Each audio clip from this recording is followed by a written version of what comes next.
Boa noite. Hoje é quarta-feira, 3 de setembro de 2025. Estamos iniciando mais uma edição do programa No Fio da História, transmitido pela rádio Toda Palavra e pelo canal do Toda Palavra no YouTube. Hoje, dedicado aos 40 anos do projeto dos Centros Integrados de Educação Pública, os CIEPs, o mais arrojado plano educacional já realizado no Brasil por iniciativa de Leonel Brizola em seu primeiro mandato como governador do estado do Rio de Janeiro.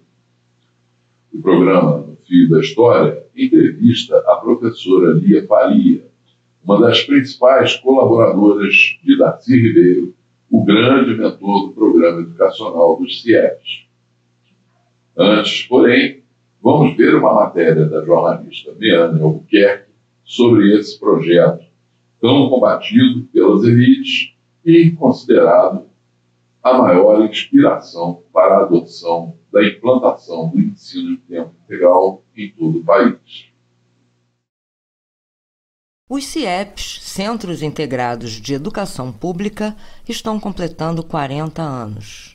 O revolucionário projeto educacional criado na década de 1980 pelo governador do estado do Rio de Janeiro, Leonel Brizola, e seu secretário de Ciência e Cultura, Darcy Ribeiro, em parceria com o arquiteto Oscar Niemeyer, é considerado até hoje a maior referência em educação no país. Os prédios de concreto, com espaços amplos e ventilados, abrigavam um modelo inclusivo de escola pública em horário integral, onde os alunos tinham acesso à educação de qualidade, atividades de cultura e esporte, 3 refeições diárias, banho, atendimento médico e odontológico. Nos finais de semana e nas férias, os CIEPs eram abertos para a comunidade e contavam ainda com residência temporária para estudantes em situação de vulnerabilidade. É a escola do mundo civilizado. No mundo inteiro só há CIEP. O Brasil é que inventou essa bobagem, que é escola de 2 turnos, 3 turnos, 4 turnos. Como as cidades cresceram muito, em vez de fazer mais escola, começaram a fazer turno. E chegou um ponto que mesmo em São Paulo tem uma escola com 5 turnos. A criança não pode aprender. Nas 2 gestões de Brizola, de 1983 a 1987 e de 1991 a 1995, foram construídos 508 centros integrados de educação pública em diferentes cidades do estado do Rio. O primeiro deles, o CIEP Tancredo Neves, no Catete, na capital fluminense, foi inaugurado em maio de 1985, com a presença do então presidente da República, José Sarney. Os brizolões, como ficaram conhecidos, logo se tornaram alvo de críticas da oposição e da burguesia fluminense. As elites não se conformavam em saber que os filhos de famílias pobres teriam acesso a uma educação de alto nível e mais chances de progredir socialmente. E acusavam Brizola de destinar grande parte do orçamento para a educação, deixando de lado outros setores. Mas para Brizola e Darcy, verba para a educação não representava despesa, era investimento em futuro. As elites do Rio de Janeiro me odeiam. Me odeiam. Me odeiam, tem ódio. Então, isso aí não é por mim, Leonel Brizola. Por causa dos CIEPs. Não toleram que os filhos da pobreza tenham escola a nível da classe média. Não toleram. Em 1987, Moreira Franco assumiu o governo do estado e deu início ao desmonte. Acabou com o turno único e as escolas ficaram sem manutenção, para fazer parecer que o projeto era ineficiente.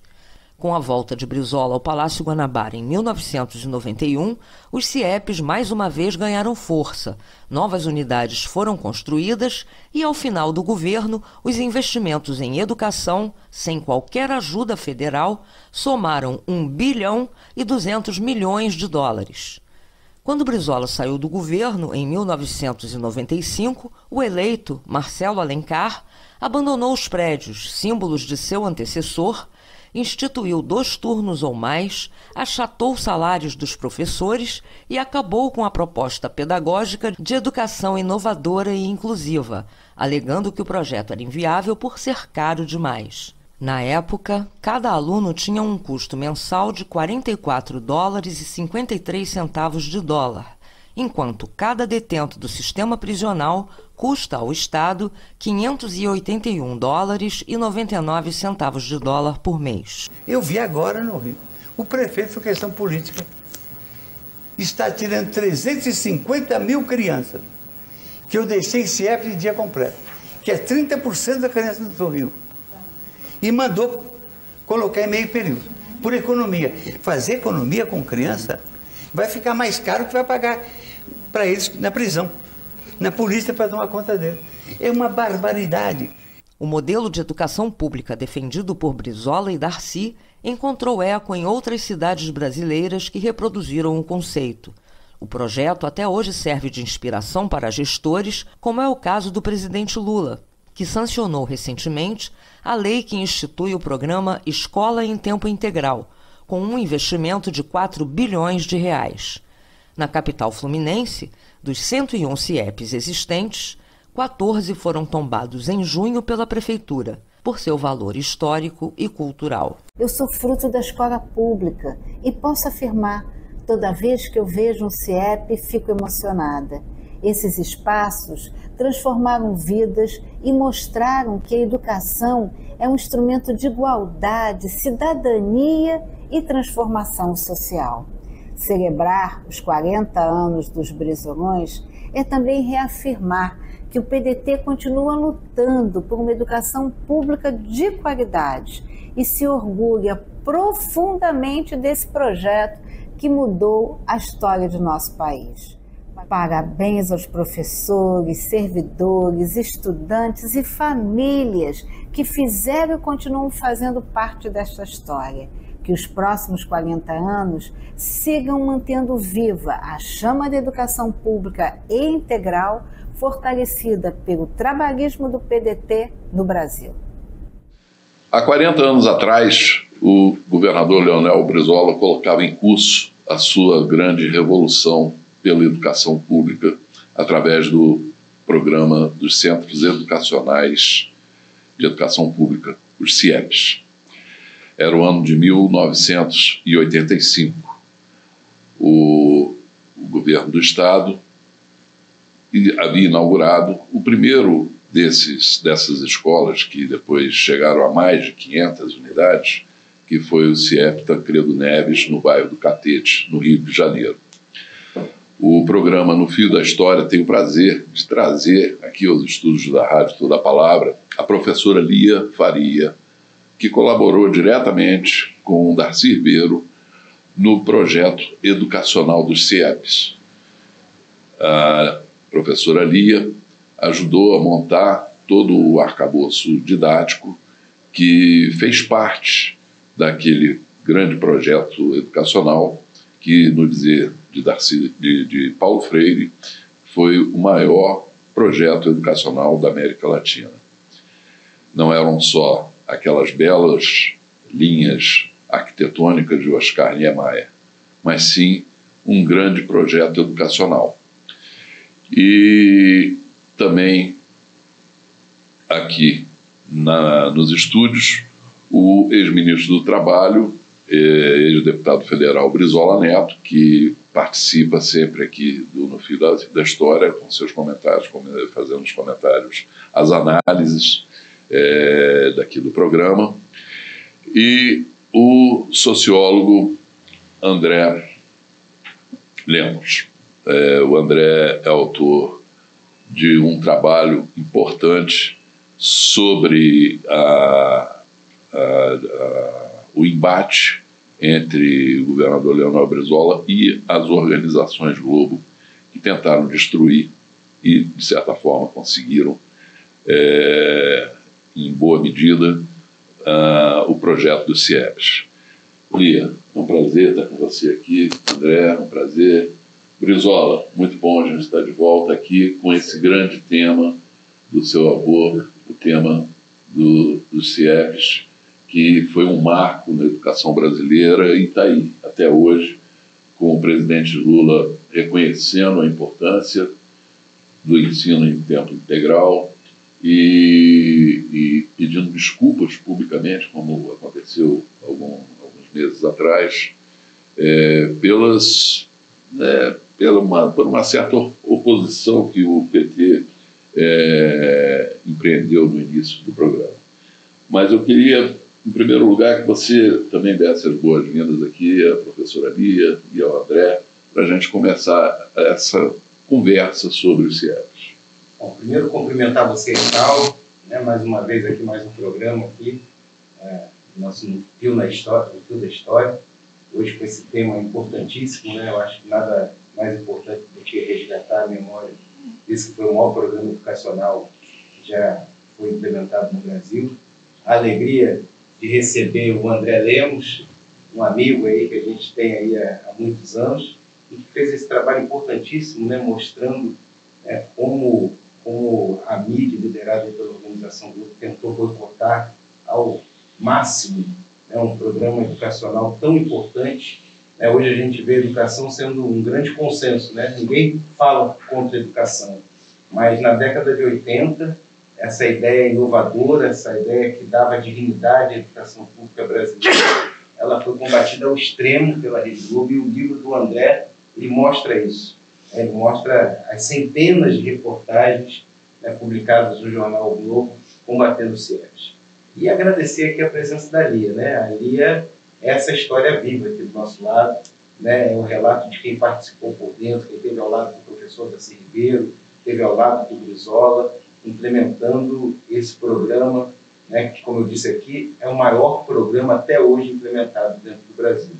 Então, são 40 anos do primeiro CIEP, né, e eu queria iniciar aqui, Lia, fazendo uma pergunta que, por um lado, né, a gente comemora 40 anos de CIEP, porque até hoje não veio nenhuma ideia nova, não veio nada que superasse, né, tanto esse modelo pedagógico, como também a prioridade do Estado, né, em desenvolver uma política pública, né, que tivesse a abrangência que o CIEP teve. Foram mais de 500 CIEPs no Rio de Janeiro.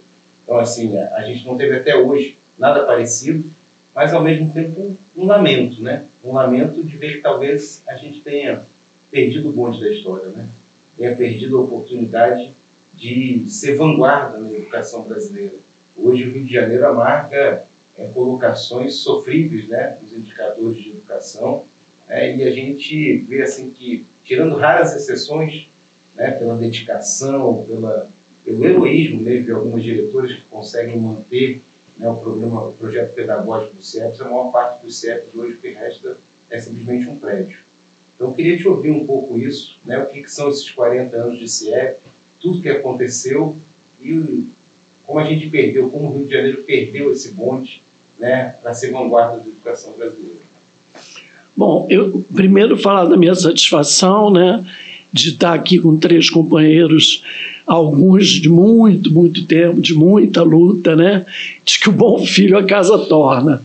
E cá estou eu de novo, né, com pessoas que a vida inteira lutaram contra a desigualdade social, né, e a favor da educação pública.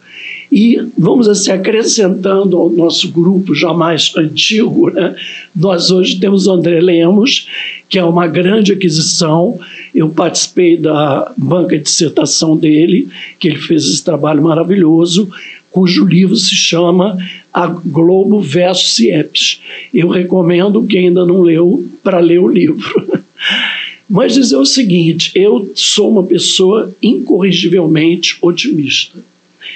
Então, como eu sou da área da história, eu sempre tenho um movimento que é a paciência histórica. Quando a gente estuda a história, se aprofunda no estudo da história, nós percebemos que a história ela tem um movimento, né? O Marx, por exemplo, ele comenta que você olha e parece que nada está se movendo, né? Quer dizer, no momento você está vendo aí essa extrema-direita, você está vendo pessoas que você não consegue entender como é que podem continuar apoiando políticos, que eu acho que não podemos nem chamar de políticos, mas pessoas totalmente despreparadas, né? Algumas até com traços visíveis psicóticos, e, no entanto, você vê muita gente apoiando essas pessoas.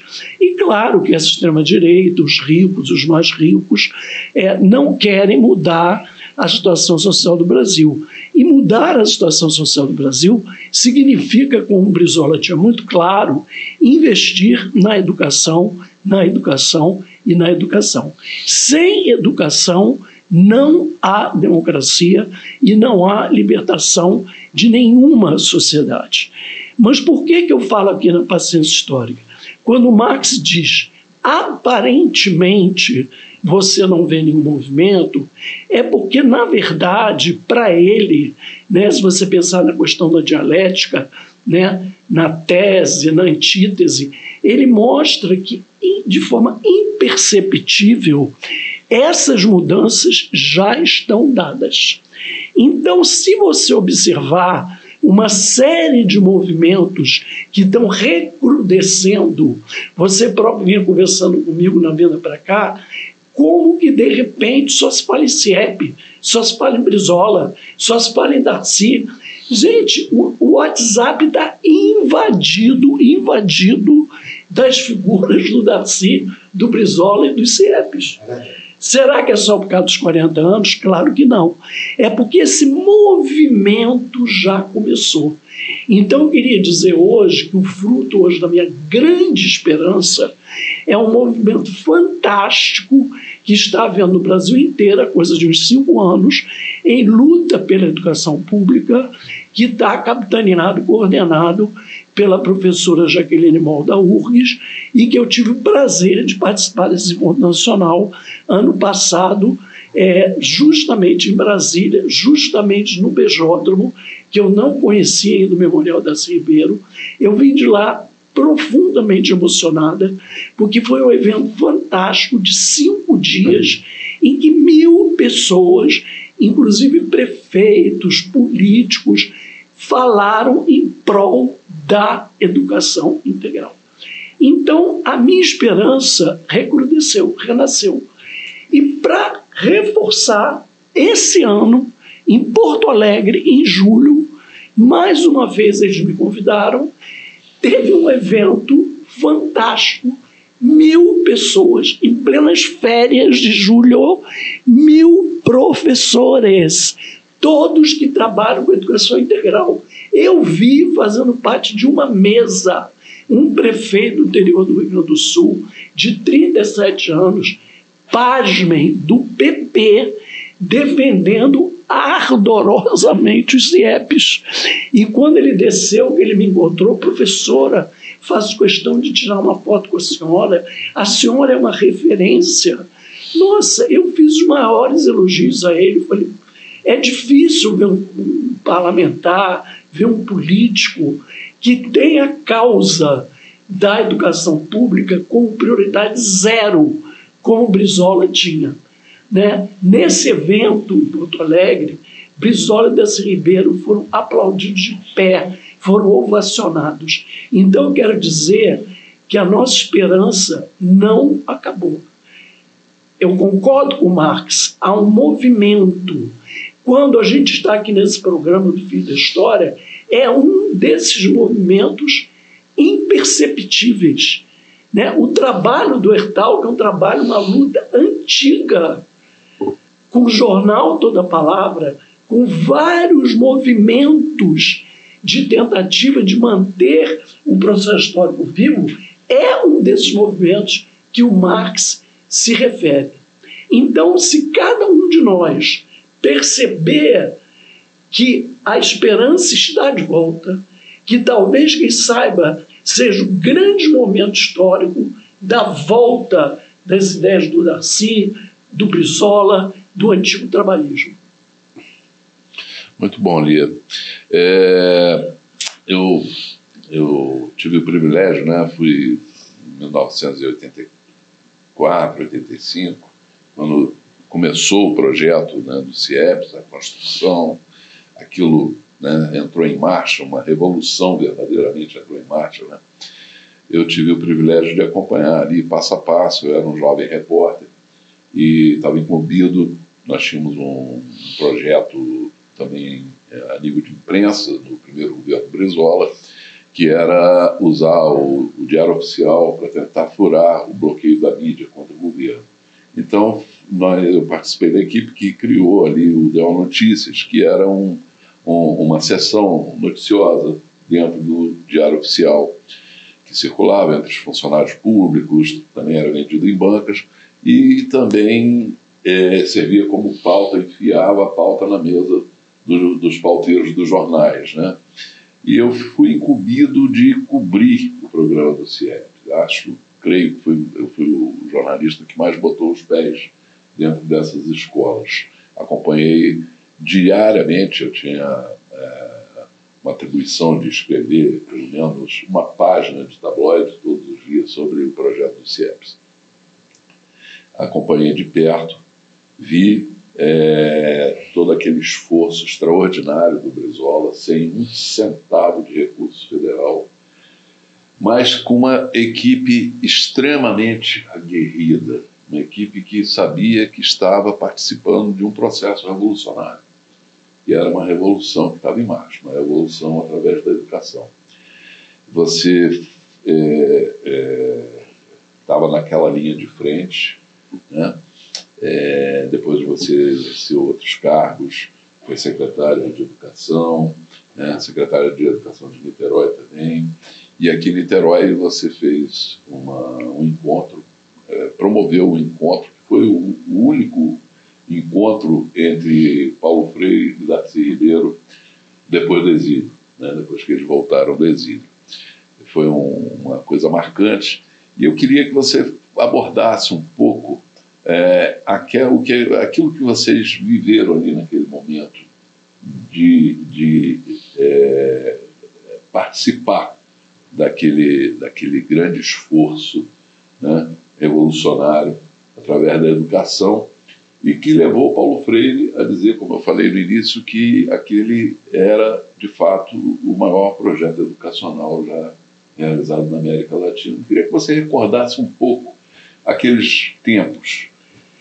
Dizer para os nossos ouvintes que esse grande evento, que ficou uma marca na história da educação fluminense, ele se intitulava CIEP, Crítica e Autocrítica. Então, através desse título, CIEP, Crítica e Autocrítica, ele foi no Hotel Busque, em Niterói, no governo Jorge Roberto Silveira. Eu era secretário municipal de Educação e, na verdade, ele está no YouTube. É 1h30 de gravação. Foi um evento emocionante. Tinham mais de 2.000 professores de todas as universidades, professores das escolas, e, na verdade, chegou um momento que era só Darcy e Paulo Freire. Parecia que não tinha mais ninguém na sala, né? Foi um encontro extremamente amoroso, né? Lembrando um dos termos que o Paulo Freire gosta muito de usar, a amorosidade, e, de fato, foi um reencontro de dois velhos amigos após o exílio. Como o Hertal citou, isso é muito importante, foi o primeiro encontro dos dois após o exílio, né? Foi no dia 9 de junho de 1985. Aqui em Niterói, no Hotel Busque, que à ocasião pertencia ao governo do Estado, depois foi sendo abandonado, foi vandalizado, e hoje não sei nem qual é o destino dele, o que é lamentável, porque era um prédio maravilhoso. Mas nesse momento ficou claríssimo, e isso está no YouTube, para quem tiver alguma dúvida, que o Paulo Freire tinha um respeito e uma admiração imensas pelo Darcy Ribeiro devido aos CIEPs. Ele chegou a dizer ao Darcy: Darcy, se você só tivesse feito CIEPs e não esse tudo que você fez, né, que você construiu muito, eu diria que já estava bom. Alguém que idealizou, implementou um projeto como o CIEPS para o Brasil, para o Rio de Janeiro, não precisaria ter feito mais nada. Isso está nas palavras do Paulo Freire, né? E depois ele complementa: para mim, o maior modelo bem-sucedido de projeto educacional implementado em toda a América Latina foram os CIEPs. Então, quem tiver alguma dúvida, né, do apreço, do respeito, do relacionamento maravilhoso entre Darcy e Paulo Freire, é só assistir o vídeo, né? Nós estamos lançando um livro também, o professor Lincoln Santos, da FEBEF, né, que é o Campus Caxias da UERJ, em que nós pesquisamos todas as cartas escritas no exílio entre Darcy e Paulo Freire, Darcy Florestan Fernandes e Darcy Celso Furtado. Estamos lançando o livro agora em setembro. Vou fazer uma propaganda aqui. No dia 12 de setembro, é um sábado, às 11 horas da manhã, na livraria Leonardo da Vinci, no centro do Rio de Janeiro, em que a gente publica esse livro dessas cartas do exílio, desse diálogo entre esses três grandes brasileiros, esses três grandes intelectuais. Então, o que eu sinto, Hertal, é que com essa loucura de tecnologia, de zap, de internet, as pessoas, infelizmente, pararam de ler, estão lendo muito pouco. E é importante, né, essa leitura mais reflexiva, essa recuperação do processo histórico. Quem foram esses grandes intelectuais? Quem foram esses brasileiros que, na verdade, fundaram o Brasil, né? Criaram uma estrutura junto com Brizola, com Darcy, com Oscar Niemeyer, com todo aquele grupo trabalhista, né? Estávamos falando aqui, Baiaboté, Bocaiúva Cunha, como que essas pessoas, esses brasileiros, esses políticos, esses intelectuais, eles construíram um projeto de nação, um projeto para o Brasil. E a escola, a educação, ela é a ponta do iceberg, ela puxa o projeto, né? Não há cidadania, não há nação sem educação. Bom, é isso mesmo. Eu lembro do meu avô falando justamente isso, né? Nenhuma nação vai se erguer se não tiver uma base educacional sólida, né? Aliás, assim, eu vi o Darcy também falando disso, né? Que o que ele trazia ali, naquele processo dos CIEPs, era o que ele tinha aprendido pelas melhores experiências de educação do mundo, né? Você viaja o mundo, o modelo educacional é o modelo CIEP, né? Escola pública e tempo integral. Independente de orientação ideológica, você vai a Cuba, a escola é pública e tempo integral. Aí você vai para os Estados Unidos, a escola é pública e tempo integral. Vai para a Inglaterra, a escola é pública e tempo integral. Né? Por toda a Europa, a escola é pública e tempo integral. Na China, a escola é pública e tempo integral. Na Coreia, é pública e tempo integral. E aqui, no Brasil, a gente criou essa perversão da escola de turnos, né? Eu fui à Finlândia enviada pelo PDT, como representante do PDT na Internacional Socialista dos Professores. Eu fui conhecer o projeto da Finlândia, que é considerado o melhor do mundo. Escola pública em horário integral, em tempo integral. Ninguém paga um tostão na Finlândia para estudar, né? Então, realmente, não há educação de qualidade se não for pública, porque a educação de qualidade, ela também te civiliza, ela te coletiviza, ela te faz ver o outro, aceitar a diversidade, respeitar as pessoas, o que na escola particular e privada é muito mais difícil, se tiver só branco, se tiver só classe média. E assim, quando você reserva só para as escolas particulares a excelência do ensino, você está reduzindo drasticamente, né, a formação de brasileiros capacitados, né? Porque quando você bota todos os brasileiros numa escola pública de qualidade, né, a capacidade de você formar gente, você formar grandes engenheiros, formar grandes médicos, grandes matemáticos, é muito maior. Você está trabalhando ali com a base populacional inteira.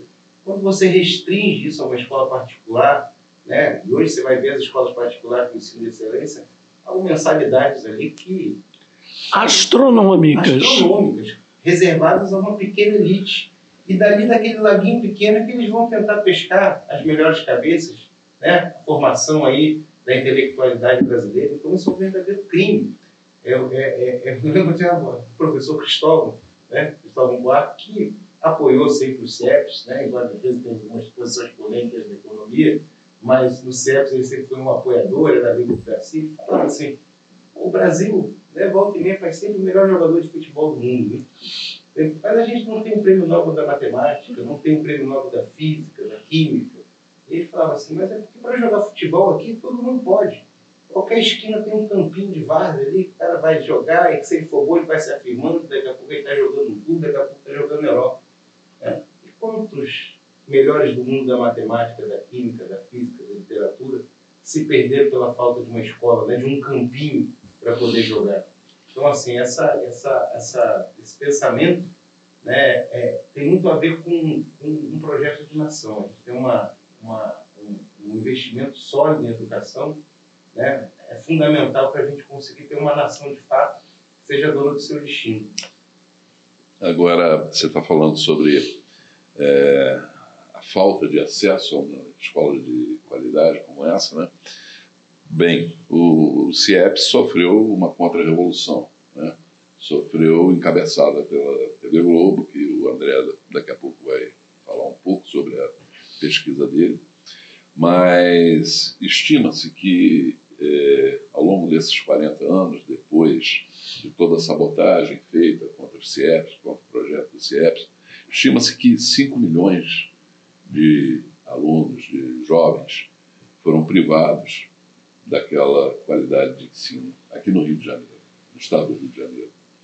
E pode-se imaginar como isso impactou nos índices de violência aqui que nós temos hoje, que nós exibimos hoje, e confirmando uma previsão do professor Darcy Ribeiro, que se nós não fizéssemos escolas de qualidade, nós não teríamos condições de absorver todos os presídios que existem, né? Em função da aceleração aí do processo da violência. E agora, esse processo de contra-revolução partiu justamente das organizações Globo, né? Roberto Marinho, eu fui testemunha do Brizola, vi o Brizola contando essa história, a gênese, né,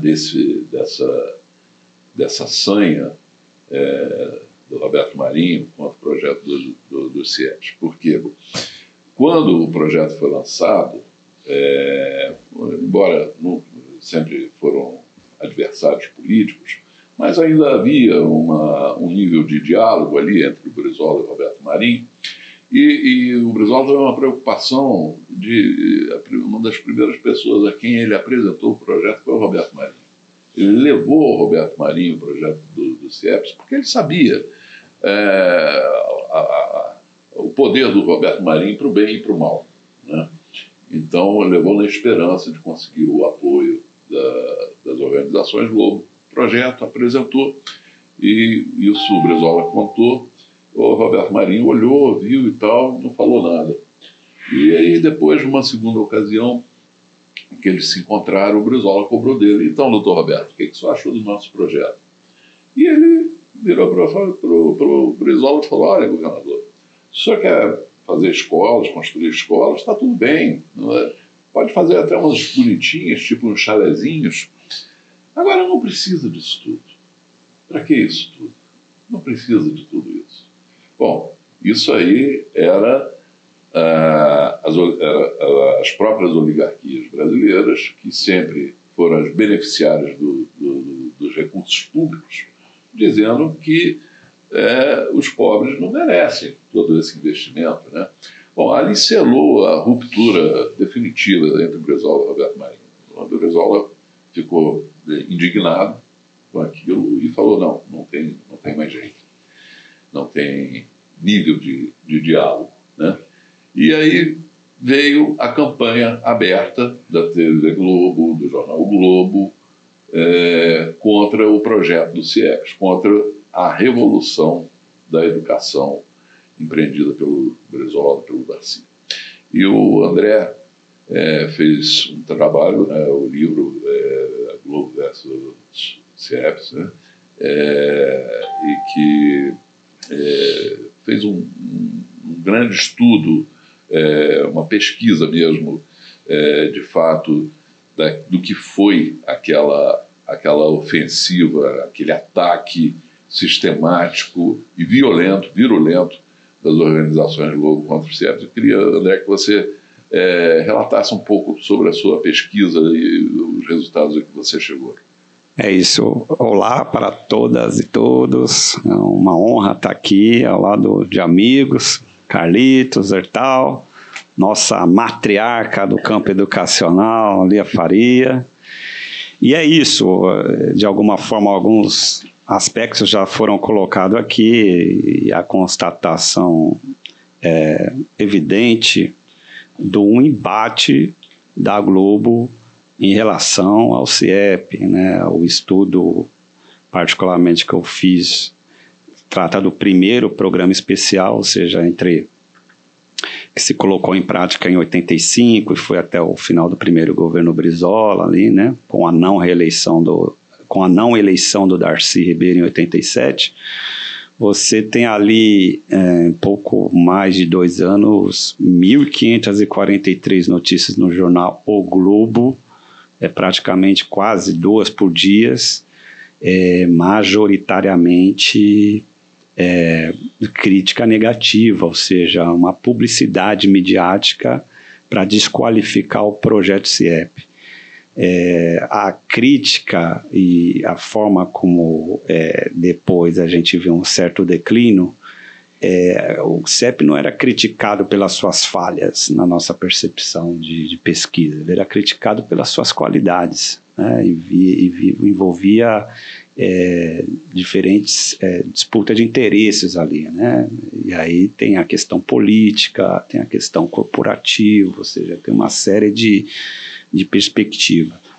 Eu diria hoje, que assim, nenhum dos agentes envolvidos nesse embate, do campo midiático ou do campo político, estão sem uma pulga atrás da orelha ou um calo no pé, né? A gente vê a situação de forma pragmática em termos de conteúdo, né? Porque a gente vê hoje a mediação da informação e da formação via as grandes plataformas digitais que não são reguladas, e isso incide tanto numa audiência de uma TV quanto de um projeto eleitoral, que seria uma perspectiva pragmática, e tanto em nível de conteúdo. Você não ter uma educação pública, como o Carlitos falou assim, algumas nações já utilizam, você rebaixa a qualidade da democracia. Você rebaixa. Então, assim, e a discussão que a gente estava levantando, isso incide na contemporaneidade, né? Por que a gente fala de ensino? A gente acho que tem que ter um pacto, Carlitos, assim, de conteúdo e de programa de gestão, que é o seguinte: a educação ela se constrói socialmente. E acho que é o pacto de conteúdo, né?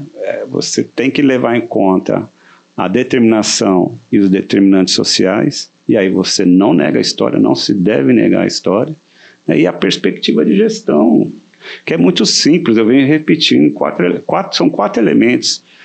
A educação precisa ser pública, laica, de qualidade e integral. Nesse integral a gente está falando de popular. 4 elementos, dentro de uma perspectiva que não se ignora, né, a história do Brasil, né, a forma das suas construções, né. E é isso, eu gostaria de agradecer o convite. Tem o livro já esgotou, mas tem projeções aí de uma repaginada, e a gente ainda trazer esse ano aí uma edição aí para dialogar mais. Eu quero ouvir mais do André depois, assim, justamente como essa campanha, né, essa campanha falaciosa aí, liderada pelo jornal Globo. Eu falei de centenas, são milhares de reportagens. Quase 2.000. quase 2.000 reportagens contra o CIEPS, nesse curto período, só no primeiro 2 anos, mas que acabou tendo um efeito gravíssimo, né? Justamente interromper o governo, né, com a não eleição do Darcy Ribeiro. Você imagina a oportunidade de eleger o Darcy Ribeiro, governador do estado do Rio de Janeiro, e com a ajuda da Globo, né, a gente deu esse passo para trás para permitir que o Moreira Franco chegasse ao governo do estado do Rio de Janeiro, né, o Darcy como candidato. Mas eu queria comentar um pouco do que o Hertal falou também, para lembrar de um dado, que até hoje é um dado que espanta todo mundo, né, porque a prioridade de um governante ela está expressa num negócio chamado lei orçamentária, né? Você não tem prioridade se você não prioriza aquela política pública do orçamento. E você tem um dado assim, que chega a ser assustador. No ano de 93, do orçamento do Estado, o governo Brizola bota quase 50% do orçamento da educação.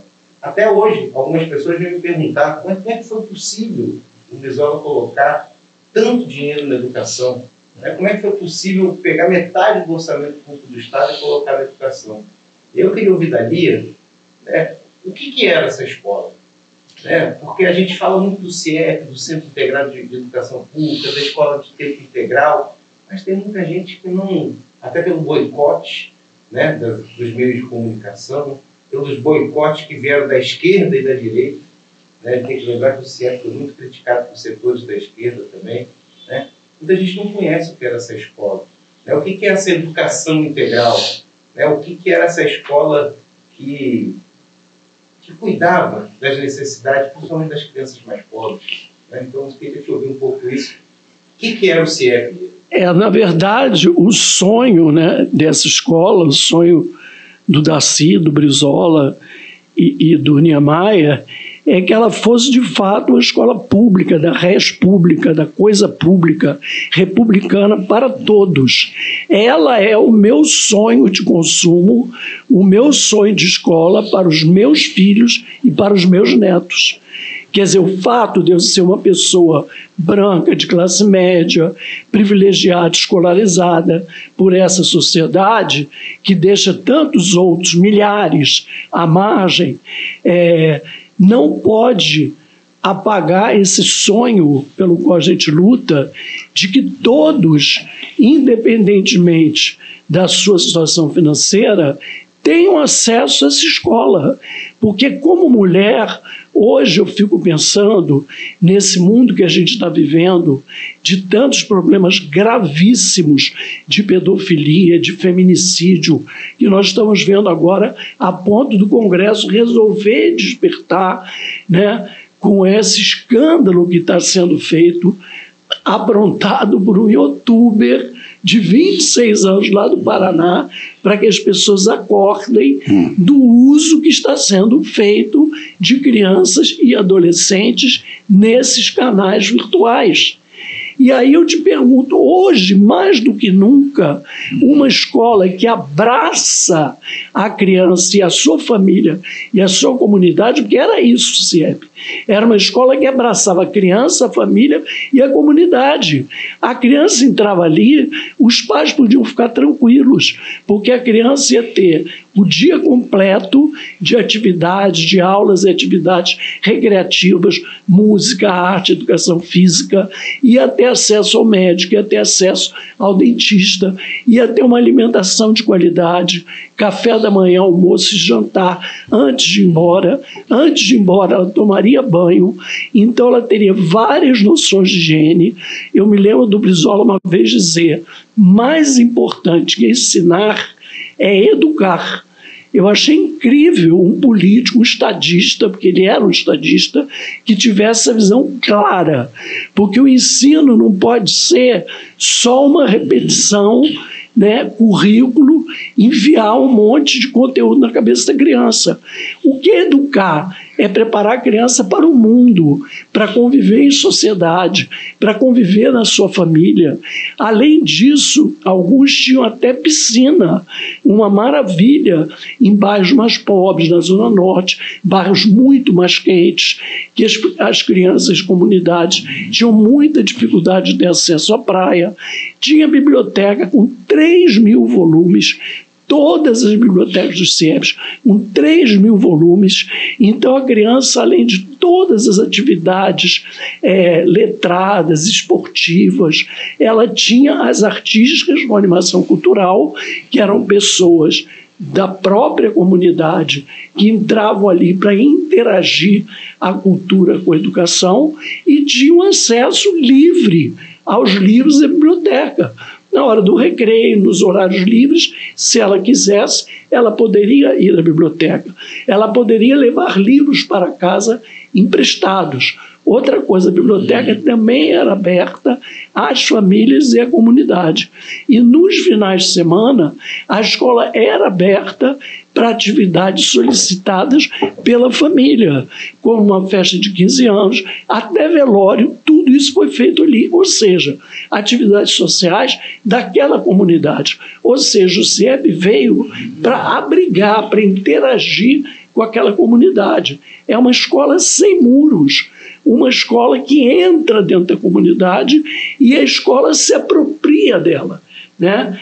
Além disso, você tem aquele programa belíssimo, coordenado pela assistência social, que é o programa Aluno Residente. Quer dizer, aquelas crianças em situação de vulnerabilidade social, que um dos cônjuges estava preso, ou problema de drogas, né, ou problema de abuso.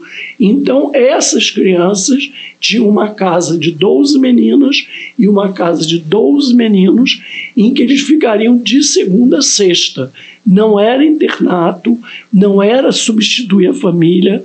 Nosso entendimento que qualquer família, por pior que ela seja, é boa, é importante.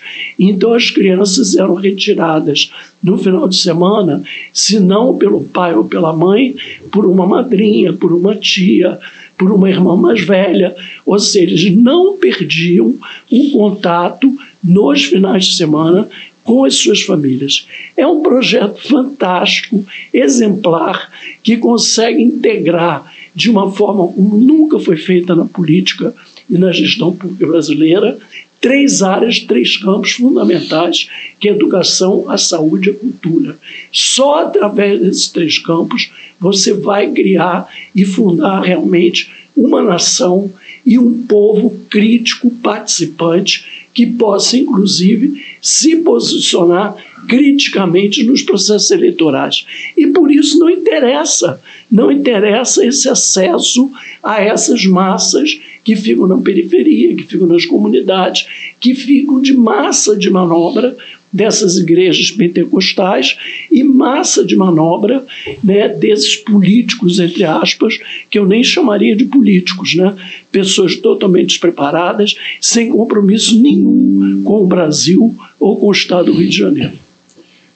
Brizola, só para ser um pouco mais preciso, no ano de 1993, o investimento do governo Brizola no projeto do CIEPs foi o equivalente a 54,91% do orçamento do Estado. Mais do que eu tinha falado. No total, o Brizola investiu US$ 1 bilhão e 200 milhões de dólares no programa do CIEPs, sem um centavo Do governo federal. do governo federal, né? Lia, você sabe que uma das grandes críticas, como o que o Roberto Marinho falou, que aquilo ali era demais, que não precisava daquilo tudo, é que o CIEP era um projeto caro. Bom, cada aluno no CIEP custava por mês ao Estado $44,53, sendo $13,94 de alimentação e $4,24 com uniformes e $4,16 com saúde e esportes.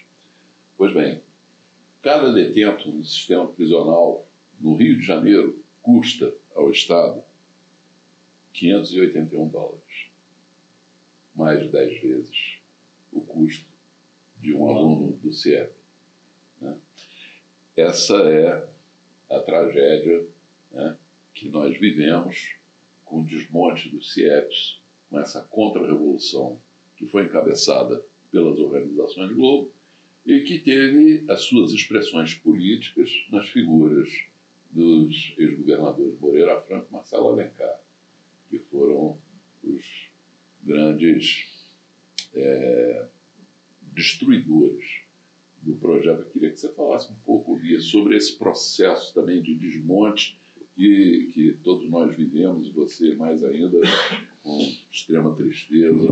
Esse processo com Moreira, né, ele é muito deprimente, porque quando você vê em todo aquele processo histórico da ditadura militar, você tem o bipartidarismo, né? Ficou só Arena e MDB.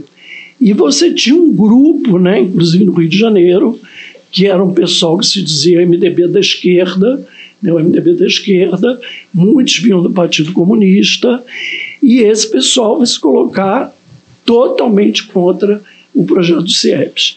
Então é interessante a gente observar, sem citar nomes, que não vale a pena, que quando Moreira Franco entra, ele convida para a Secretaria Estadual de Educação todo esse grupo, inclusive da PUC, de universidades, todo o pessoal que sempre se disse de esquerda, né? Depois de algum tempo, né, eu acho que não durou talvez um ano, essas pessoas se tocaram, perseguiram o equívoco que elas têm cometido, achar que Moreira Franco é MDB de esquerda só pode ser uma piada de péssimo gosto. Então, essas pessoas abandonaram, né, a secretaria, saíram da secretaria, mas veja bem, elas compactuaram o tempo todo, porque elas elegeram Moreira, elas emprestaram seus nomes respeitados no mundo intelectual, no mundo acadêmico, no mundo universitário, elas emprestaram seus nomes, e isso está no currículo delas, elas nunca mais vão poder apagar, de servir ao Moreira Franco no primeiro desmonte, eu diria, feroz dos CIEPs. Os prédios foram abandonados, vandalizados, pessoas invadiram, roubaram o vaso sanitário, roubaram canos, roubaram a parte da eletricidade, e essas pessoas foram cúmplices. Pessoas vindas do Partidão e pessoas que pertenciam a esse grupo que se dizia MDB de esquerda, né? Posso pegar um gancho? Pois não. Eu gostaria de pegar um gancho também dali, é que quando se fala assim, de que tem muita gente com a pulga atrás da orelha, um calo no sapato, obviamente a gente não está falando daquele campo mais extremista e que houve, foi deliberado, e que a gente coloca numa camada da classe social, da burguesia associada, o que a gente vê aí, né, que está muito conectado ao trumpismo e hoje ao bolsonarismo. Disso a gente não espera nenhum tipo de ressentimento ou remorso, mas o leque político daquele embate vai muito além desse setor, né? Um exemplo claro, inclusive, que tinha, o Hertal, é que surgiu um editorial em 86, crítico ao CIEPS, pelo jornal o Globo, chamado Radiografia do CIEPS. Radiografia do CIEPS. Aí vai lá, tal, lá, né, aquela coisa. Aí depois um dos colunistas articulistas, né, mais crítico, ácido, que é justamente esse setor, né, deliberado, tal, não sei o quê, ele monta um padrão de título dele chamado Radiografia de uma Sociedade. Né, e aí ele colocava lá para bater no CIEP e no Brizola. O que eles estão preocupados? O que remete à ideia de radiografia de uma sociedade? Está colocado ali que existia um programa educacional que se discutia projeto de sociedade, né, que queria um projeto de nação. Esses setores não querem isso, né, e incidem para destruir a perspectiva ou seja, de um campo democrático que avance, tal. Então eu só queria também pautar por aí, e aí aquela questão, né, hoje, para outros setores, assim, o quanto a questão da defesa do ensino integral é contemporânea e o quanto ela não ocupa um papel de centralidade no novo Plano Nacional de Educação. Eu acho assim, né, tal. Todos nós cometemos erros e equívocos na nossa vida, isso é natural, né? O jogo político, né? Aquilo que o Ulisses Guimarães dizia, é que nem uma nuvem, você olha, está numa posição, você olha de novo, já está em outra posição. Então, muitas vezes nós somos levados a cometer equívocos. Agora, eu acho que essas pessoas, por exemplo, que se propuseram a ajudar o Moreira Franco, não é possível que elas não tenham nenhum remorso e nenhum peso na consciência. Eu sei o nome de todas elas, não vão me interessar dizer aqui. Né? Não interessa, eu acho que cada um faz as suas escolhas e vai ter que conviver com isso. Agora, num segundo momento, que isso me parece realmente lamentável, foi quando pela primeira vez o PSDB consegue ser governo no Rio de Janeiro, primeira e única, com Marcelo Alencar. É lamentável o Marcelo. O Marcelo ajudou a construir CIEPS. O Marcelo era um pedetista, era um brisolista, foi uma figura política respeitadíssima. Eu acho justíssimo que aquele túnel lá seja túnel Marcelo Alencar, por tudo que ele fez de bom na vida, que foi foi muito maior do que esse equívoco final. Eu diria que foi um equívoco final, né? Marcelo já não estava bem de saúde, nada bem de saúde, tinha uma série de problemas de saúde, de envolvimentos sociais com os filhos, né, que foram bastante criticados e condenados. Diferentemente do Marcelo, os filhos foram envolvidos em corrupção, em escândalos, em tornozeleira eletrônica. O Marcelo nunca passou por nada disso. Eu lamento profundamente que o Marcelo tenha que viver isso, ter vivido isso, e ter se voltado contra tudo que ele acreditava. Porque eu tenho certeza que ele acreditava naquilo tudo. Mas aí fica aquela da amargura, do ressentimento, das coisas mal resolvidas, né? Que é aquele velho ditado: política não se faz com fígado. Você tem que ser capaz de separar, você tem que ter um lado racional, senão você mistura tudo. E eu acho que, de fato, o Marcelo, com a ajuda, claro, imensa desses filhos, é só nós vermos o Bolsonaro, que atira no pé toda semana, com a ajuda também desses filhos, e, na verdade, os filhos são piores do que o pai, no Bolsonaro, no Marcelo, né? Foi, assim, uma tragédia o que aconteceu com Marcelo Alencar. E o que aconteceu? Ele vai ser considerado por toda a política, a gestão, os partidos, como o inimigo público número 1 do funcionalismo público. Por quê? Além de todas as barbaridades que ele cometeu, que não foram poucas, né, da corrupção que se instalou ali no Estado, pelos 3 filhos dele, principalmente, que permanece até hoje. Foi uma estrutura, um esquema de corrupção nunca visto. O que acontece? O Marcelo, ele vai querer entrar nessa lógica aí, que foi uma lógica do Bresser Pereira, do Fernando Henrique Cardoso, do PSDB, né, de reforma administrativa, que está aí hoje novamente. O que se lê com reforma administrativa? Ferrar o funcionário público. Reforma administrativa é acabar com uma classe média que conseguiu se estruturar emocionalmente, socialmente, familiarmente, com o emprego público. Isso está sendo detonado, destruído por essa reforma administrativa, como foi no passado no Fernando Henrique Cardoso, né? E agora, ele, quando se toma por amores pelo Fernando Henrique, por aquela reforma administrativa, né, do qual faz parte a Cláudia Costin, que depois foi secretária municipal do Eduardo Paes, e por isso houve uma fúria tão grande contra a Cláudia Costin, porque ela era desse grupo, tanto é que depois tentaram indicá-la para um cargo no governo Lula, e houve um abaixo-assinado, um movimento de educadores no Brasil inteiro para que ela não assumisse o cargo, e ela não assumiu. Ou seja, é preciso ter memória, é preciso ler, é preciso estudar, é preciso saber o que foi a história fluminense, o que é a história do Brasil, senão você comete um equívoco atrás do outro por falta de conhecimento, por ignorar, por ignorância. Então ele faz um plano, eu não sei se você lembra disso, Hertal, no estado do Rio, que ele estimula, que isso já houve outras vezes, as pessoas a pedir exoneração. Demissão voluntária. Demissão voluntária. O que acontece? Ele, sabiamente, o que faz? Ele mantém os salários lá embaixo. Ele não melhora em nada, ele não dá nenhuma perspectiva de melhoria, né?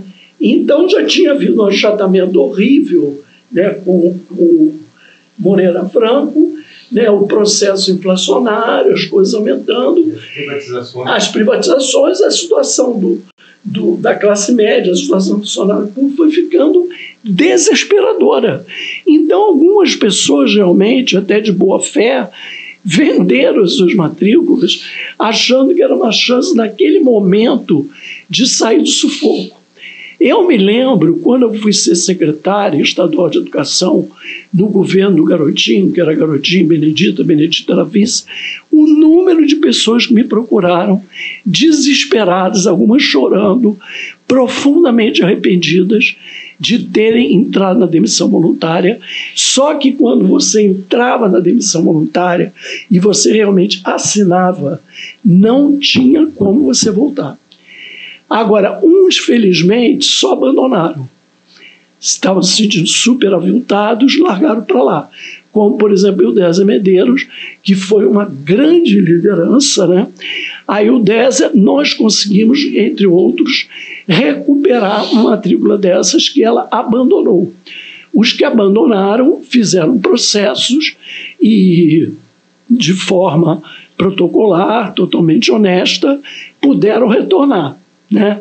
Agora, os que assinaram não teve como, né? A própria Udésia, que só tinha 2 matrículas, né? Era uma nordestina, pobre, vinda do interior, ficou até o final da vida só com uma matrícula, e o Udésia faleceu ano passado, uma situação financeira muito, muito, muito difícil. Então a gente fica assim, arrasado, né, de pensar que pessoas como uma Eudésia Medeiros, que foi uma grande liderança, tenha sido prejudicada diretamente por essa política do Marcelo Alencar, né? Então, felizmente, eu acho que o povo do Rio de Janeiro aprendeu uma lição. PSDB nunca mais. Eles nunca mais se reelegeram.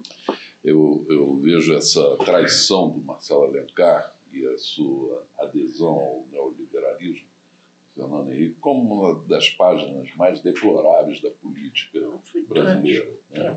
Acho que é uma das coisas mais tristes. Né? Porque uma coisa é você ver um Bolsonaro, ele é o que ele sempre foi. Né? Nunca enganou. Não. Quem se diz enganado pelo Bolsonaro é muito ingênuo, porque ele nunca enganou ninguém. Né? Mas Marcelo Alencar não. Né? Enfim. Mas voltando ao primeiro momento ali de combate, né, aos CIEPs, no período do Moreira Franco, né, e mesmo antes, ainda no período de implantação, né, do programa, né, e uma coisa que eu queria te ouvir, Brizola, o seu avô, ele estava num excelente momento, ele tinha pegado o Estado do Rio em condições muito precárias e mesmo com todas as dificuldades, ele conseguiu levantar a economia fluminense num momento difícil, num momento de hiperinflação, num momento conturbado da economia brasileira, de recessão, mas mesmo assim ele enfrentou toda essa situação, ele conseguiu implantar o programa do CIEPS, né, pelo menos a fase inicial, né, e liderou naquela época, naquele mesmo momento, ele foi o grande líder da campanha da Julieta Jato. Foi o comício da Candelária, foi o ponto culminante daquela campanha, e a perspectiva do Brizola como candidato a presidente era um pesadelo para a direita, era um pesadelo para o regime, que ainda estava aí, ainda regime militar, né? Ainda era Figueiredo presidente, né? Então, a par dessa da aversão das elites a um projeto educacional como esse do CIEPS, né, havia também uma preocupação muito grande do establishment de que o Brizola realmente fosse alavancado por um projeto desses, num momento político daquele que ele vivia, e fosse eleito presidente da República, né? Então ali, eu acho que a versão da elite à educação pública de qualidade se juntou ali com os temores, né, do sistema e do regime em relação à possibilidade do Brizola ser guindado à presidência. Como é que você analisa isso? Antes dele responder, eu quero lembrar que a gente foca muito no CIEPS, né? Mas pensa bem hoje, se Brizola não tivesse puxado linha amarela, linha vermelha e sambódromo. Ninguém andava mais no Rio de Janeiro. E também não tinha água. Se não fosse a explicação da doutora lá do Guandu, não tinha exatamente, água. Não tinha água, o trânsito era caótico, ninguém andava. Pensa bem, linha vermelha, linha amarela e sambódromo. É verdade. Agora, assim, do que o Bertal falou, eu acho que esse boicote da elite brasileira, né? E aí, quando eu falo da elite, não é só a elite financeira, não. A elite acadêmica também. É ver o que fizeram com você pega a intelectualidade formada pela USP, né? Como combateram o trabalhismo. O próprio golpe de 64, a gente não pode esquecer. O golpe de 64, a história interrompida no Brasil, né, a ruptura da democracia no Brasil, ela foi feita em cima do trabalhismo. E quem era o sucessor natural do Jango? O Brizola. Falavam até que tinha um slogan daquela cunhado na parente, Brizola para o presidente. E era o grande temor das elites brasileiras. Elites colonizadas. Né? Esse pessoal tem uma cabeça colonizada, formada pela ideologia dominante, né, do Império. Essa que é a verdade. Tem um documentário muito bom agora do Antônio Abujanra, né, que ele mostra uma cena do Brizola na USP. E ele falando assim, você imagina o John Kennedy, aquela grandeza, está dizendo agora que eu, Leonel Brizola, sou o inimigo número 1 dos Estados Unidos. E era mesmo. Porque o Brizola lá no Rio Grande do Sul já mostrava que já entendia que a razão do atraso brasileiro era justamente a ação estrangeira no Brasil. Então foi à toa que ele encampou 2 empresas para conseguir desenvolver energia elétrica no Rio Grande do Sul e a telefonia. Ele teve que desapropriar 2 empresas americanas, a Bondeshare e a ITT. Né? Essas 2 mega empresas, a ITT, aliás, também, que foi a razão do golpe lá no Chile, em cima do Allende, também, né? Que foi encampada lá no Chile. Então, assim, o Brizola, muito cedo, ele se colocou, né, como aquele que vinha aqui justamente para enfrentar a ação imperialista no Brasil, né? Era o continuador, era aquele que ia continuar ali o legado de Vargas junto com o Jango, né? E que era o sucessor natural do governo de João Goulart. E aí, a partir dali, foram diversos obstáculos criados para a chegada do Brizola à presidência da República. Na redemocratização, a gente vai lembrar, primeiro impediram ele de organizar a sigla histórica, né? O PTB. A ditadura, por uma manobra ali, foi lá e tirou o PTB do Brizola e entregou para Ivete Vargas, né? Que foi depois parar na mão do Roberto Jefferson, para a gente ter uma ideia do que foi feito com o partido criado pelo Getúlio, só para que o Brizola não retomasse ali aquele legado histórico. Depois, né, a oposição ferrenha ao seu governo em 82. Né? Oposição pela direita e também pela esquerda. Eu não me esqueço, né? Aliás, é bacana a gente relembrar isso que o Bertal falou no começo do nosso programa.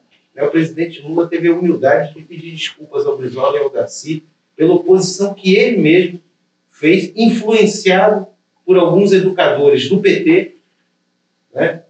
E aí eu vou falar o nome mesmo, o Chico Alencar, que era um opositor ferrenho do CIES, falava que escola não era pensão, né? Usava ali, fazia oposição, queria criar uma cisânia entre o magistério e o programa do CIES, dizendo que o dinheiro ia todo para as escolas, para as construções, mas que os professores não estavam incluídos nesse processo.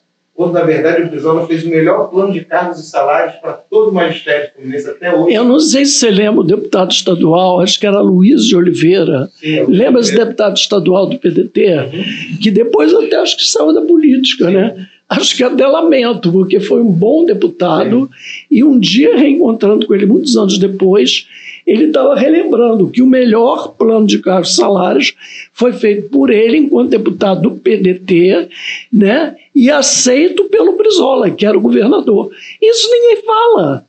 É isso. Fizeram de tudo para impedir a continuidade do governo Brizola, e que o Darcy chegasse ao governo do Estado. Impediram o Brizola de ir para a televisão pedir voto para o Darcy.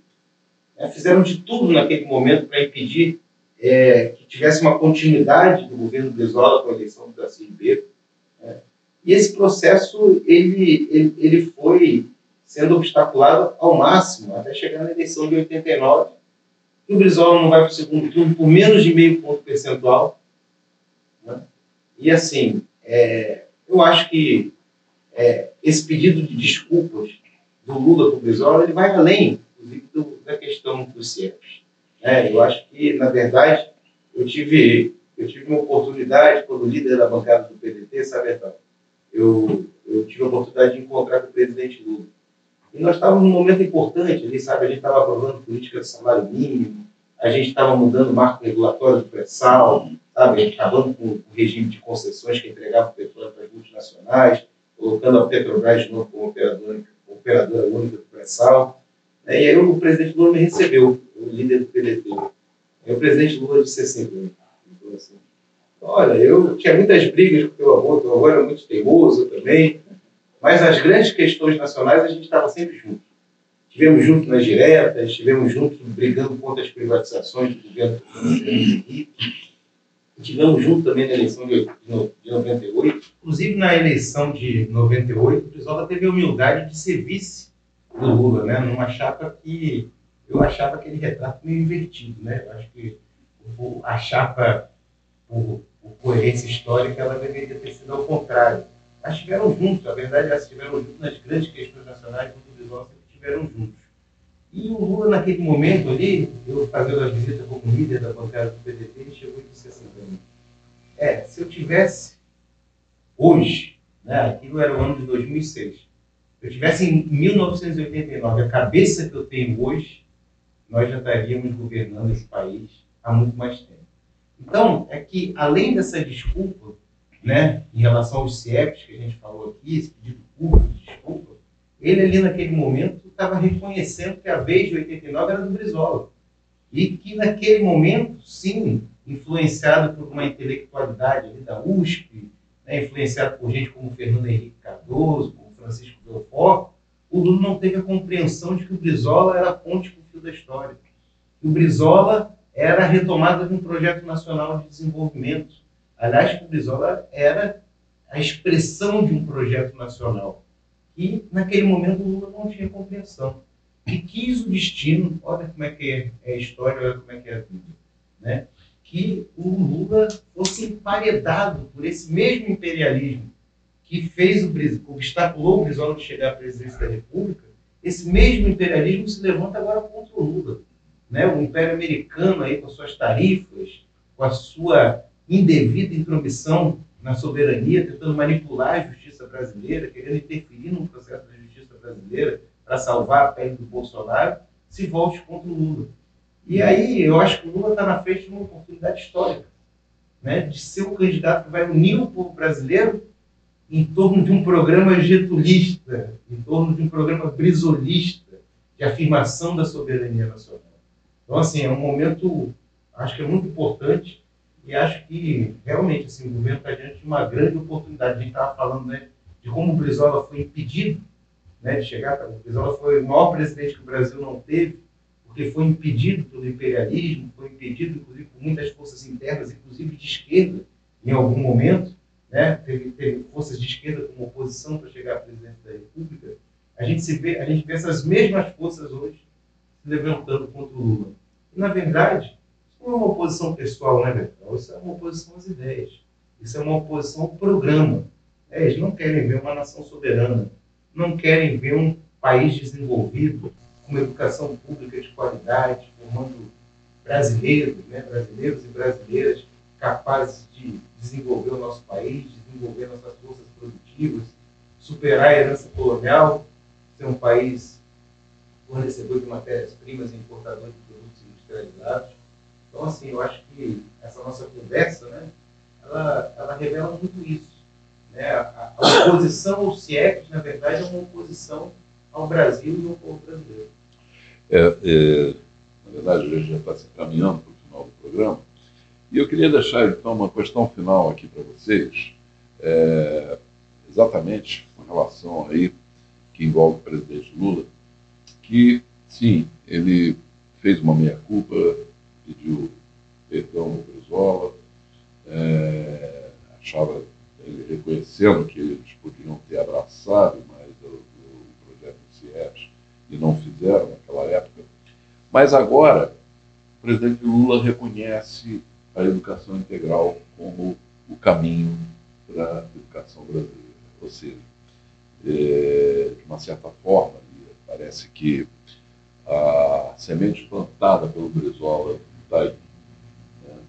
E tudo isso que temos hoje no Brasil, em termos de educação integral, é fruto do projeto do CIEPS. Então, eu queria ouvir vocês, começando por você, Lia, com relação a essa perspectiva da educação brasileira aí, sob a inspiração do projeto do CIEPS. Olha, a maior prova disso que você acabou de dizer, vou estar aqui participando outras vezes, eu vou fazer uma grande divulgação desse evento nacional que vai ter sobre educação integral, que já é o segundo nacional, com gente do Brasil inteiro, que vem políticos, vem prefeitos, em defesa da educação integral. Esse projeto vem sendo desenvolvido, capitaneado pela professora Jaqueline Moll, da URGS. Aí eu vou trazer aqui todas as informações, o encontro é aberto, quem quiser pode se inscrever, e eu acho que vale muito, muito, muito a pena. E para encerrar, eu queria dizer o seguinte, depois da nossa conversa hoje aqui, eu construí, Hertal, uma análise, uma visão sobre quem é essa personagem, quem é esse político, quem é o Brizola, como alguém, né, hoje que já tem bisneta, já está na terceira, quarta geração, né, já vivi bastante, 60 anos em sala de aula, passei por vários governos, meu paramilitar tinha horror de política, no entanto foi piloto do Getúlio, que se transformou num getulista doente, né? Então a história me permitiu viver situações muito interessantes. 13 anos trabalhando com o Darcy, com o Brizola, né? Conheço bem, né, os netos do Brizola, aqui o Brizola Neto, a Juliana Brizola, estou sempre lá em Porto Alegre, o Leonel Brizola Neto. Então eu tenho uma leitura, né, como professora, como historiadora, alguém que já fez terapia várias vezes, eu tenho uma leitura sobre a figura, essa personagem do Brizola, que torna ele, de uma forma única, eu vou insistir na única, de uma forma única e especial, o terror, né, dessa burguesia, da classe dominante, dos oligarcas. O Brizola, ele tem algumas características, vou repetir, únicas. Primeiro, ele tem uma coragem física que nenhum outro político demonstrou ao longo da sua vida.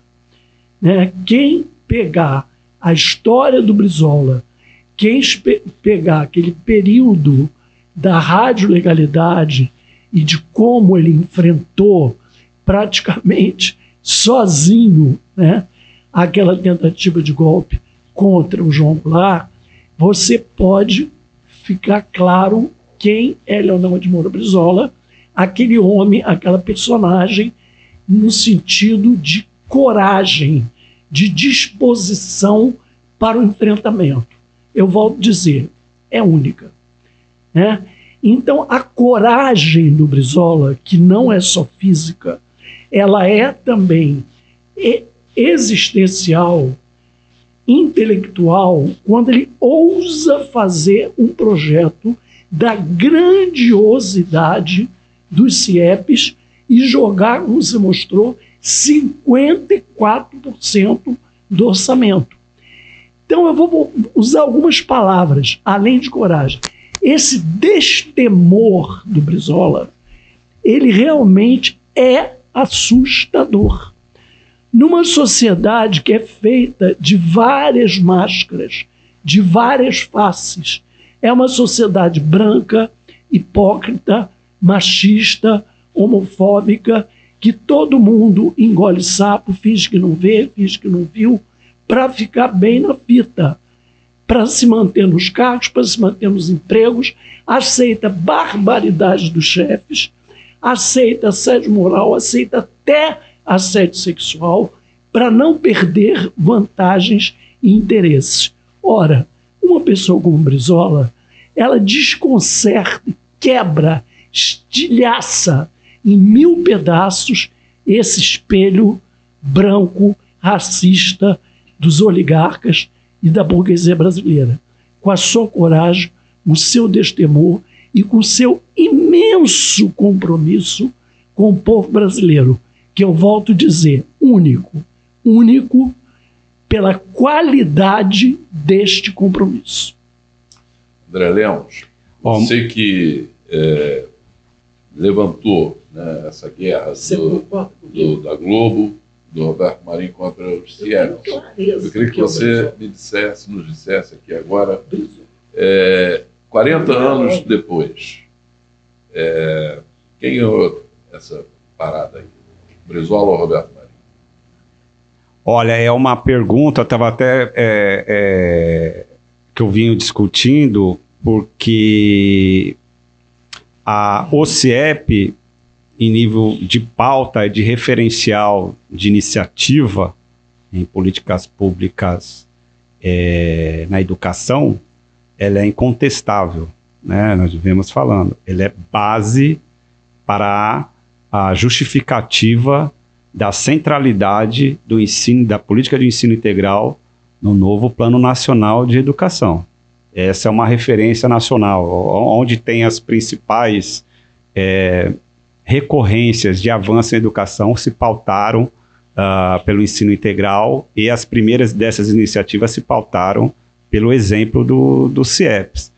Então, em nível de debate, é muito difícil confrontar os CIEPs, até porque o campo educacional está preocupado com as qualidades, está preocupado com aquilo que poderia ser aprofundado, como foi colocado aqui, num contexto político que era muito adverso, né? Muitas idiosincrasias. Hoje o Brasil chega a cerca de 25% do seu ensino público em ensino integral. Há vários estudos já colocados o quanto o avanço disso repercutiria para a sociedade e o quanto o ensino integral é superior aos outros modelos de ensino. E isso envolve coragem política, né? Porque também envolve um rearranjo orçamentário institucional. É uma grande demanda para um projeto de sociedade, um projeto nacional de desenvolvimento. Mas eu não queria parar aí, Ertal. Eu preciso fazer aqui uma menção ao querido Darcy Ribeiro, né, pela sua biografia, o que ele representa também para as ciências sociais no Brasil, né, que foi inserido no livro de Herói da Pátria, onde o Lula lá faz já o discurso fazendo referências ao Darcy Ribeiro e ao CIEP, e em uma outra oportunidade aqui na Cidade de Deus, e colocar uma situação que 86... Onde o Brizola também se encontra. Onde o Brizola também se encontra, e colocar que em 1986, Brizola e Darcy Ribeiro não perdem a eleição numa perspectiva que se restringia ao campo político. Como a gente apresenta, existiam forças externas, ou de viés da modernização conservadora, com aqueles resquícios do período autoritário, ou com viés mesmo do que foi essa mídia. Dá para dizer até de uma certa maneira que mais ou menos a mentira ganhou as eleições. Em nível de paridade política, Moreira Franco ou Gabeira, Fernando Gabeira, ali naquela composição de contexto jamais, até pelos números ali do que foi as porcentagens de voto, jamais ganharia de Darcy Ribeiro e Brizola. Né? Então isso nem numa perspectiva política, nem numa perspectiva holística, ou seja, de um campo de pensamento do que representava. Então existiu ali mesmo uma certa intervenção ali do que poderia vir a ser o que a história do Brasil, enfim. Então acho que fecha aqui, o debate não acabou, o CIEP de alguma forma ele se mantém vivo na memória do campo educacional, ele é uma referência ainda, a questão da interseccionalidade com a questão cultural, que era uma grande preocupação da mídia conservadora, à medida que as políticas culturais iam se inserindo no CIEP, era inclusive cada vez mais difícil a crítica para o CIEP. Então tem todo um aval, tem todo um repertório de questões aí que cada vez vai ser mais levantado como paradigmas mesmo para a questão da educação. Na verdade, em 1986, efetivamente, a mentira ganhou as eleições daquele ano. Porque, além de toda essa questão do CIEP, né, um grande casuísmo, um grande golpe eleitoral foi montado através do Plano Cruzado, né, que o Brizola teve a coragem de denunciar. Foi o único político, às vésperas da eleição, sabendo de todo o prejuízo eleitoral que ele poderia ter, porque houve uma mobilização midiática tremenda em torno daquela farsa do Plano Real, e o Brizola foi o único que teve coragem de denunciar e dizer que aquilo tudo ali eram votos e nada mais. E que, passadas as eleições, aquilo tudo ia virar pó, como virou. Né? Depois até houve um movimento que hoje, até parecido com alguma coisa que está acontecendo hoje, naquela época, lançaram o slogan "Brizola tinha razão". Né? Hoje nós temos aí um Brizola tinha razão misturado com o sentimento da falta que o Brizola nos faz. Né? Mas, Brizola Neto, eu queria também que você considerasse aí o que você acha se daqui a mais alguns anos, o que vai ser lembrado, o que vai ficar nesse país. O ódio do Roberto Marinho contra os CIEPs ou a vitória desse projeto educacional para o Brasil inteiro, que era o que o Brizola sonhava? Eu acho que, assim, francamente, isso já está acontecendo. Né? O Roberto Marinho é uma figura execrada pelo povo brasileiro. Tudo que ele representou, né? Todas as perversidades que fez na rede de transmissão, né? Ter se voltado contra o trabalhismo. Logo ele recebeu a concessão de um presidente trabalhista. Foi João Goulart que deu a concessão das organizações. Né? E assim, ajudaram a enterrar o projeto, é verdade. Né? Ajudaram a acabar com o projeto físico dos CIEPs. Tem os prédios, algum outro CIEP funcionando em tempo integral, mas não conseguiram matar a ideia. Né? A ideia está viva, mais viva do que nunca. E hoje é praticamente um consenso de que um programa de educação ele precisa ser um programa de educação em tempo integral, um modelo pedagógico criado pelo professor da CIB para os CIEPs. Então, assim, a ideia ela continua mais viva do que nunca, como o Brizola. Né? O Brizola está em evidência. Há mais de 20 anos da morte do Brizola, que morreu em 2004, né? E o Brizola está mais vivo do que nunca. Né? Assim como existiu o fantasma do Getúlio a assombrar as elites brasileiras, o fantasma do Brizola está aí, assombrando a consciência das elites brasileiras. Né? E finalizar, assim, eu queria falar justamente de uma passagem que está todo mundo vendo, assim, o Brizola falar, no debate que ele fez com o Fernando Henrique. O Fernando Henrique falava que o problema dos CIEPs é que eram caros. E, aliás, é o que a CENIT sempre fala, né? Os CIEPs são caros.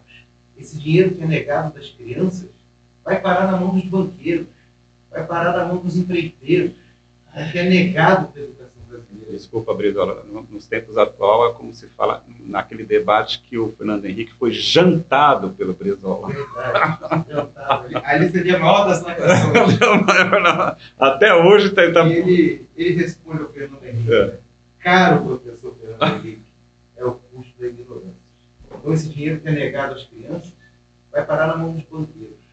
Né? Então, a gente não admitir um projeto de educação pública, de qualidade, de tempo integral, uma escola generosa, né? Uma escola que tinha saúde, cultura, educação de qualidade, quadra, piscina, biblioteca, né? Uma escola digna, trazer dignidade, que ofertava ensino público de qualidade para todas as crianças. Você ter isso negado para permitir que o orçamento público seja apropriado pelos banqueiros, a gente tem que repetir 1 milhão de vezes aqui para o Brizola. Caro é o custo da ignorância do público. Muito bom. Bom, professora Lia, agradecer a sua participação, a honra de ter você, e agora vai estar conosco aqui com mais frequência, né? Mostrando a sua outra faceta como jornalista também, né? André Lemos, obrigado também pela presença, também esperamos que volte sempre, e Brizola Neto. Estamos aí, né?